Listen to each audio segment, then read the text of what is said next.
नाज़रीन किराम, ये बड़ा इंपॉर्टेंट इंटरव्यू है। जम्मू कश्मीर के उन तमाम लोगों के लिए इंपॉर्टेंट है जिनके बच्चे नहीं हो रहे हैं और जो लोग बहुत मुश्किलात के अंदर ज़िंदगी जी रहे हैं। इन जो डॉक्टर ओबिका जी हैं, इनसे मुलाकात करने के लिए आप लोगों को बेशतर दिल्ली जाना पड़ता है, लेकिन अब ये अपनी सर्विसेज को जम्मू के ही केडी हॉस्पिटल के अंदर अंजाम देंगी। और जो लोग भी डोडा बदरवा खिता पीर पंजाल से इनके पास इलाज करवाने के लिए आते हैं, उन्हें अकोमोडेशन की ज़रूरत है और वो भी इनकी जानिब से दस्तयाब किया जाएगा। बहुत बहुत शुक्रिया मैम, आपने वक्त दिया। अस्सलाम वालेकुम, गुड आफ्टरनून, नमस्ते, सत श्री अकाल। मैं आपसे ये पूछना चाहूँगा कि मैम आज के वक्त में हमारे समाज में सबसे बड़ी प्रॉब्लम यही है, कितना भी पैसा है हमारे पास, कितनी भी दौलत है, शोहरत है, नैम है, फैम है, लेकिन जब हमारे पास औलाद नहीं होती है ना, तो हमें ऐसा लगता है कि हमारी ज़िंदगी का कोई मकसद नहीं रहा है, कुछ कमी है। बिल्कुल। और ये सब क्यों हो रहा है, मुझे ये बताएं सबसे पहले, क्या हमारे अंदर कमी है या फिर हम खुद ऐसी कोई कमी क्रिएट कर रहे हैं? नहीं, देखिए, इनफर्टिलिटी की प्रॉब्लम पहले से बहुत बढ़ती चली जा रही है। इसके बहुत सारे कारण हैं। फीमेल्स में तो ज़्यादा है? नहीं, ये मेल्स में, यही तो डाउट है कि फीमेल्स में ज़्यादा है, पर दोनों में इक्वली ही बढ़ती चली जा रही है। जैसे फीमेल्स में परेशानी है लेट एज में शादी होना, आजकल जो प्रॉब्लम बढ़ती चली जा रही है, लोग अपना करियर पे फोकस करते हैं, लोग बैठे रहते हैं, वेट गेन होता रहता है, सिडेंट्री हैबिट्स हैं, पीसीओडी की दिक्कत है, पीरियड इरेगुलर रहते हैं उनके, या कभी कोई ट्यूब्स बंद होना या यूट्रस में फाइब्रॉइड्स होना। तो ये बहुत सारे अनगिनत कारण हैं जो फीमेल इनफर्टिलिटी को लीड करते हैं।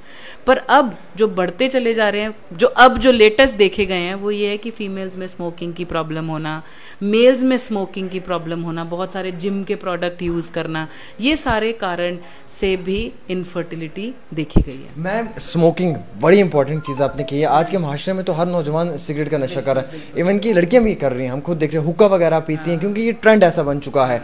और दूसरी बात कि जिम को लेकर सप्लीमेंट्स का इस्तेमाल करते हैं ये लोग, क्या ये एक बहुत बड़ा कारण है जिसकी वजह से बच्चे नहीं हो रहे हैं? बिल्कुल, ये सबसे बड़ा कारण है, क्योंकि जो स्मोकिंग है, स्मोकिंग से जो स्मोक निकलती है वो फीमेल्स की एग्स को बिल्कुल ख़त्म कर देती है। सो अगर हम किसी फीमेल को बिना किसी कारण से या कोई भी और कारण से कोई हमारे पास आता है, हम अगर उनका अल्ट्रासाउंड करें तो हमें ओवरी का साइज़ बहुत छोटा दिखता है, तो हम समझ जाते हैं कि ये पर्टिकुलर फीमेल स्मोकर है।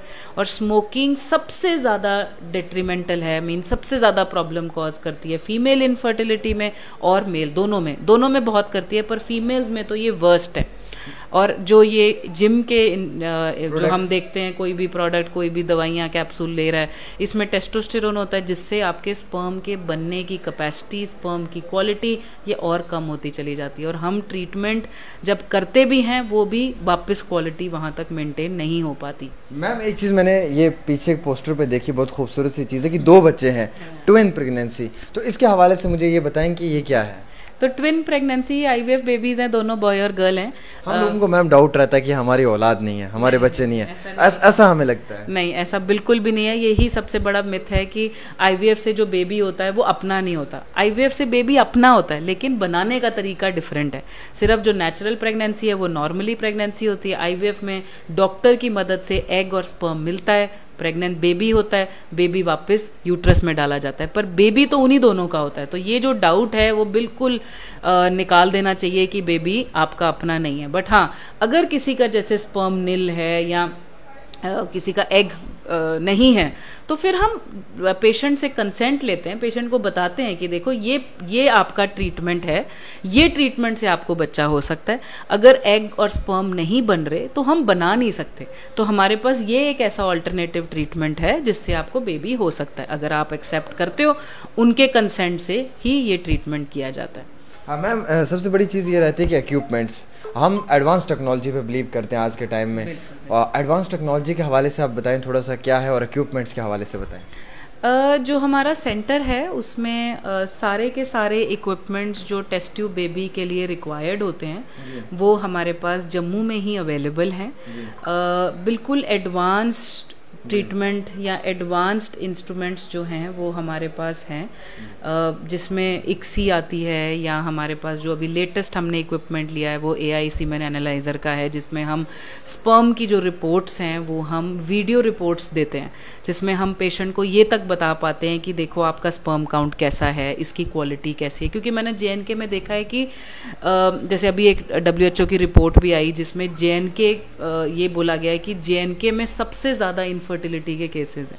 उसमें 2 तरह के प्रॉब्लम्स हैं, या तो फीमेल में एग्स की प्रॉब्लम है जिसमें AMH बहुत कम है, या मेल्स में स्पर्म का नंबर और क्वालिटी में भी शायद जो अंगीठी और इन सब चीज़ों से वो दिक्कत आ रही है। अब इसके लिए हमने एक नया इक्विपमेंट अभी खरीदा है जिसमें आर्टिफिशियल इंटेलिजेंस के द्वारा सीमेन एनालिसिस किया जाता है, जिसमें वो ये तक बताते हैं कि एक एक पर्टिकुलर स्पर्म को वो मार्क करके देते हैं कि इस पर्टिकुलर स्पर्म में प्रॉब्लम है, ये बिल्कुल नॉर्मल है। सो काफ़ी हाई मतलब मोस्ट एडवांस टेक्नोलॉजी है जो JNK में सिर्फ एक ही मशीन है और वो हमने अभी इंस्टॉल करी है ग्रेस फर्टिलिटी।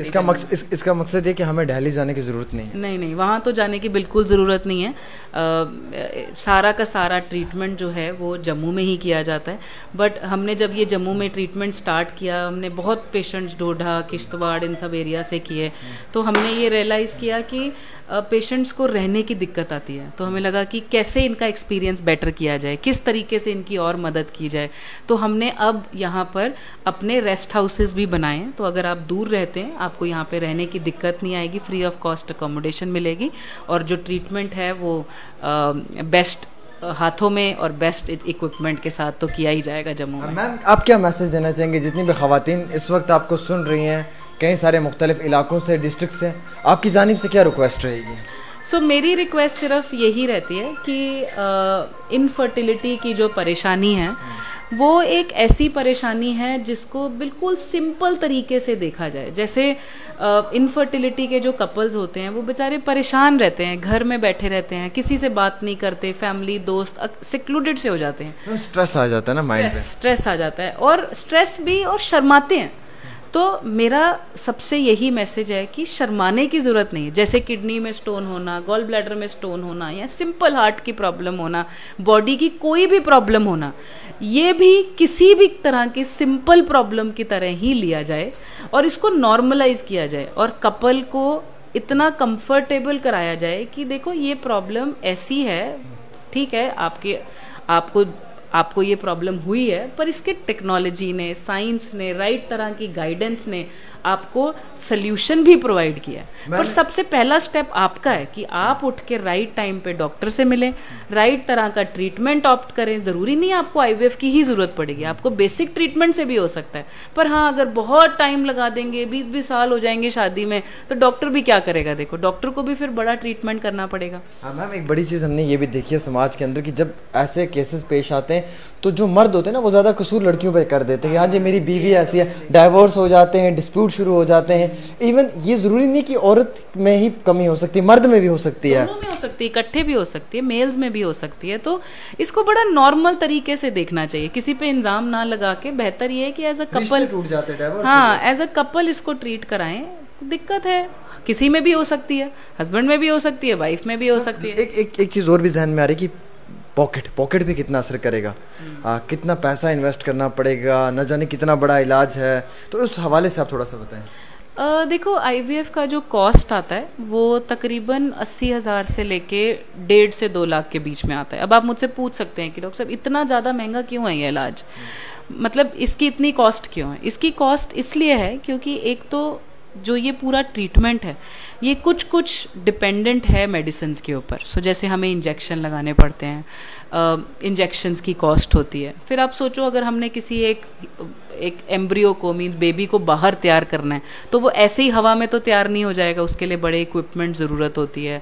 फिर उनको कॉन्टिन्यूस सप्लाई, एक बेसिक टेम्परेचर, तो उनका जो इनहेरेंट कॉस्ट है वो ही हाई होता है। तो इसमें जो एवरेजली कॉस्ट जो मैंने आपको बताई है वो अराउंड 80,000 से लेके 1.5 से 2.25 लाख के बीच में आती है। मैम, जो बेबी होता है कोई साइड इफेक्ट तो नहीं होता कि मैं ये जहन में सोचूंगी ठीक है मैं मेरा ये बेबी है, कल को जाके कोई एक आधा साइड इफेक्ट हो जाए, लाइक हार्ट की प्रॉब्लम है, किडनीज की प्रॉब्लम ना हो जाए, आंखें टेढ़ी ना हो, हाथ सीधे हो। ये बेबी IVF बेबी है, इनकी आंखें देखो, ये बिल्कुल नॉर्मल बच्चे दिख रहे हैं। आपको मतलब बच्चे को देख के तो आप समझ भी नहीं सकते कि IVF का बेबी है या नॉर्मल बेबी है। हाँ, बच्चा बनाने का तरीका डिफरेंट है, बट बच्चा तो बिल्कुल सेम ही होता है।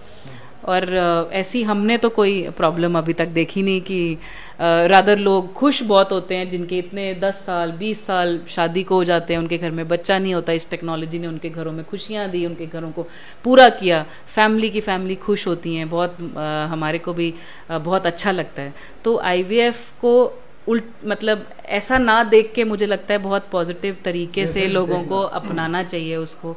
बहुत लोगों ने अपनाया भी है, पर अभी भी कुछ लोगों के दिमाग में इसको लेके बहुत सारे मिथ्स हैं, जो कि मुझे लगता है आपके चैनल के माध्यम से आज हमने काफ़ी हद तक क्लियर किए हैं।